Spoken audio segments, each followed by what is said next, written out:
Okay, so now let's do this question that is a question about differentials.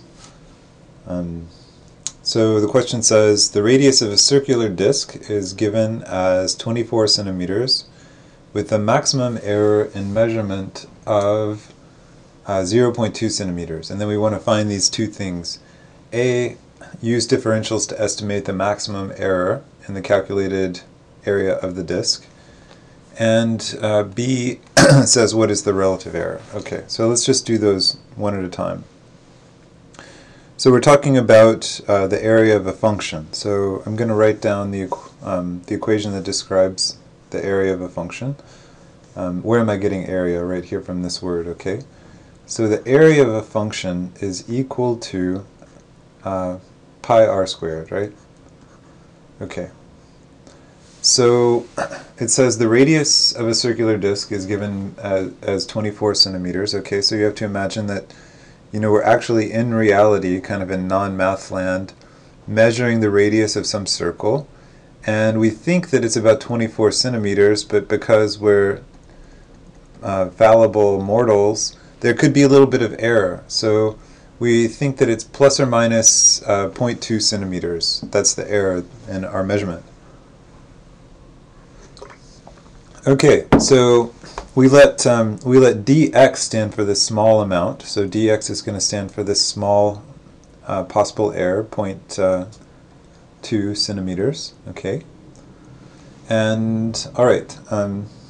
So as the input varies by this much, there's this thing called delta A, and this describes how much the area can vary as the oh shoot, I should say dr here, shouldn't I? Let me change that to dr. The variable here is r. So delta A describes how much the area can change as the input changes by this much. And so what is this? This is, if you want to say A of, I don't know, let's use the actual value that they give us, which is 24.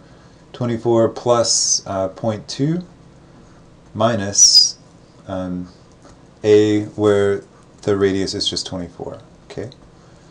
All right. And so you should think of this as being kind of hard to figure out. I mean, if I actually figure out what delta A is, then I'm going to have to plug 24 plus 0.2 in for r here, and then I'm going to have to do a binomial expansion, which is kind of a pain. So in this problem, it's not too bad, but it's generally easier to instead of calculating delta A to instead calculate dA, and so dA is equal to A prime, so it's the derivative of A times dr. So that's its definition, and this thing is what we're going to use to approximate delta A, which is the real error. We're going to use this, which is a linear approximation. Uses linear approximation. So what is A prime? Okay, so we just take the derivative of this equation with respect to r. So the 2 comes down and we get 2 pi r. Okay, so that means that dA, so dA is the answer, right? We're just figuring out what dA is. So dA is equal to 2 pi r, okay, times dr. And now look at all the things that we know, okay? So we have this guess as to what r should be. Our guess is that r equals 24. And our idea of what the area is dr equals 0.2. So if I plug those in, I get an actual number here for dA. And what that means physically is this is a bound on how bad the error for measuring the area could be if you use this input with this variability and our imprecision, or however you want to think of it.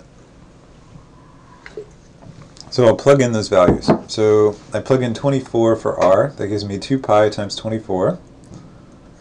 And I'm going to plug in 0.2. So I'll say 0.2 here for dr. And now I have to figure out what this is. And I'm not going to use a calculator because you can't use one on the exam. So I'll think of it like, let's say 2 times pi times 24. And then another way to think of 0.2 is 2 over 10. So I can express all this stuff as a fraction. It says 4 times 24 is 96. So it's 96 pi over 10. All right, so that's not such a bad way to think of it. So this is the answer to the first part. And you can put that into a calculator if you want to know how big it is. So this is the answer to part A. Okay, so part A is totally done. All you have to do really is figure out the differential. And for part B, it says what is the relative error? The reason you want to know about the relative error is I know that the error is at most this much, roughly. But I don't know if this is a lot or a little. I mean, is that a really bad error or really good or really low? So I don't know. And one measure of how bad it is the relative error. The definition of the relative error is, it's defined to be dA over A. Okay. So you can think of this as this will be a number, but it's also kind of just an abstract algebraic thing, because I have an algebraic statement for what dA is. That's this stuff, 2 pi r dr. And I also have an algebraic statement for A. A is the area of the circle, so it's pi r squared, so I can plug these things in here. Pi r squared, and cancel some things out. So the 2 stays, the pi and the r go, so I have 2 dr over, the pi goes and I lose 1 r, so it's pi times r. And now I can put in these things, so I know that dr is equal to 2 over 10, that's 0.2, and I know that r is equal to 24. Okay, so this will tell me the relative error, so what does it come out to be? That gives me 4 over 10 on top, and on the bottom I have 24 pi. Okay, so this is equal to, now let's do some dumb algebra. So I can think of this as 4 over 240 pi. This is the same thing as 1 over 60 pi. And yeah, so you have to just put that into a calculator, I guess.